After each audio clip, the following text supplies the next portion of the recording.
All right, in this video, I wanted to do a restoration. So my friend, Social Sammy, asked me if there's anything that can be done about the state of this cutting board. And I've of course told her absolutely.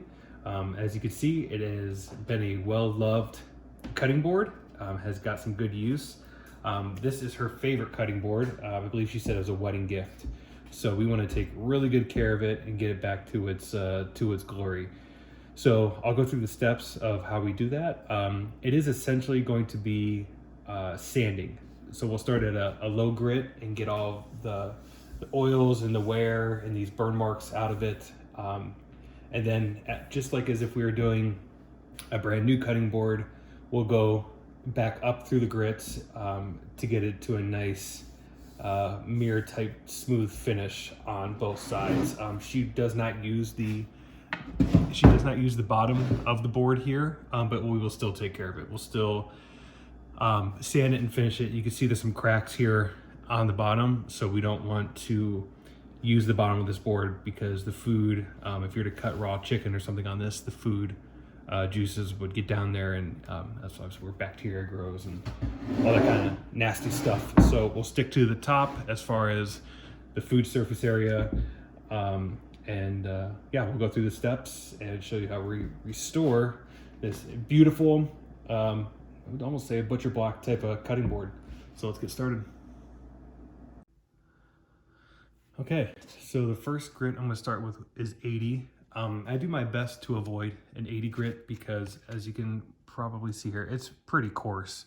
And if you dig too hard or use an orbital, it can leave those little swirl marks in the wood. But there's a lot to get rid of on this board, so 80 will be okay. We're gonna move up through the grits anyway, so I'll get out any swirl marks that it hopefully does not leave.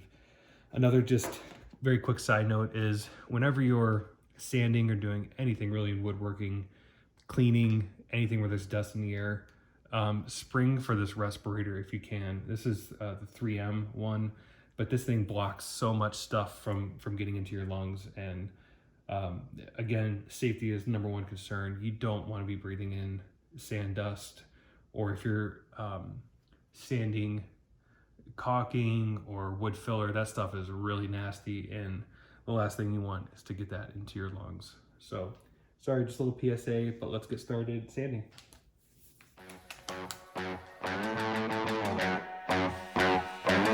Monday morning comes like a hammerhead. It goes bang, bang, bang till I'm seeing red. Can't wait for the week to come to an end again. So that is the rubber mat you put on a carpet to keep it from slipping. I use this when I'm sanding because it holds the board remarkably well from going anywhere, so you don't have to worry about it slipping. So just a little tip too as well. It works very well. The matches burn, burn, burn till the city's on fire. Daylight's far away, can't stop us.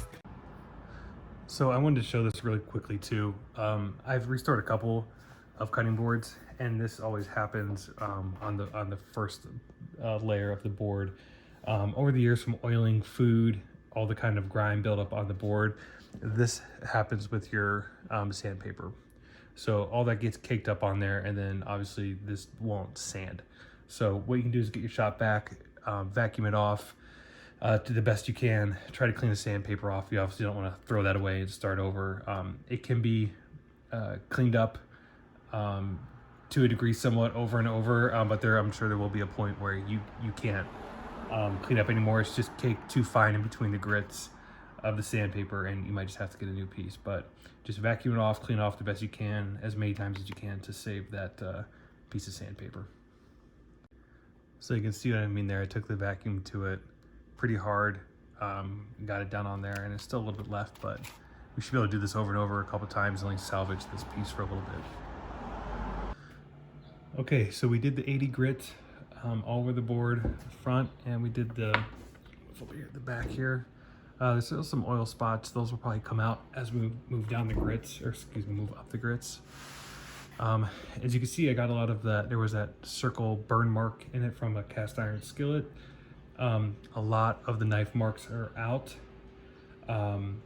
And I wanted to show you this. So as you're going on your 80 grit, taking off the surface, it is a time consuming process. You will stop every 60 seconds to every 1 to 2 minutes to vacuum off your sandpaper, and then you want to vacuum the top of the board as well.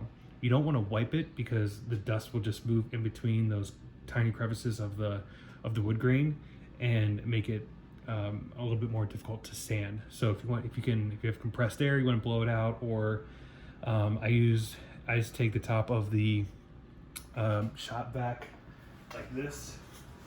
I just put it directly on top and then just suck the dust right out. You're going to do that every minute or two for probably a half hour or so at least. And it'll seem like there is no end in sight, but once you get to this, I wanted to show this. So I did a nice hand scrape down the board. This seems like it's gunk, but make sure you feel it, because as you can see, that's coming off. That's just sandpaper. Excuse me, that's just dust.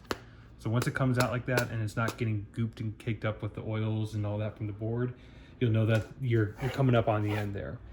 And as you move through the grits, you'll notice that it's just more and more wood dust coming up than goop and grime getting stuck in the paper. And that's when you can really start to do the work and get the cutting board back to normal. But the first half hour to hour will be just continually using 80 grit to get the top layer of grime and getting the years off essentially. So make sure you vacuum in between each time you're vacuuming out your sandpaper as well for the best result. Okay, cool. So I wiped down just did a gentle wet paper towel wipe just to get some of this excess dust off. I'm gonna go ahead and oil now. I use walrus oil. This stuff is fantastic. They're not a sponsor. It's just a great product that I recommend using. They seem to have got it right with the oil. So yeah, okay, I'll stop talking and put the best part on. Burn, burn, burn, till the city's on fire. Daylight's far away, can't stop us. There's no way. Raise your glasses, strike the matches. Burn, burn, burn, till the city's on fire. Till the city's on fire. Till the city's on. Raise your glasses, strike the matches. Burn, burn, burn, till the city's on fire. Who's gonna drive me home this time tonight? So I don't know if you can see here, maybe a little bit. Yeah, I'm sorry, down here. This board is eating the oil pretty quick. So it's a dry board. So I'll let this sit, come back in probably 15-20 minutes, and just put a whole nother coat of oil on to make sure it gets in the board and protects it really well.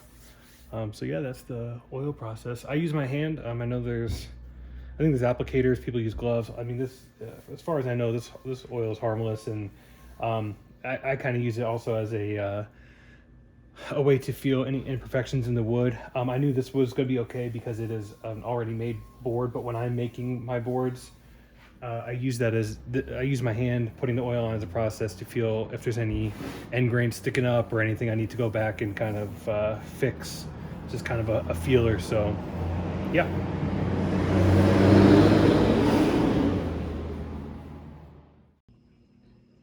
All right, so here is the finished board. You can see the oil still setting a little bit, but it is looking pretty good.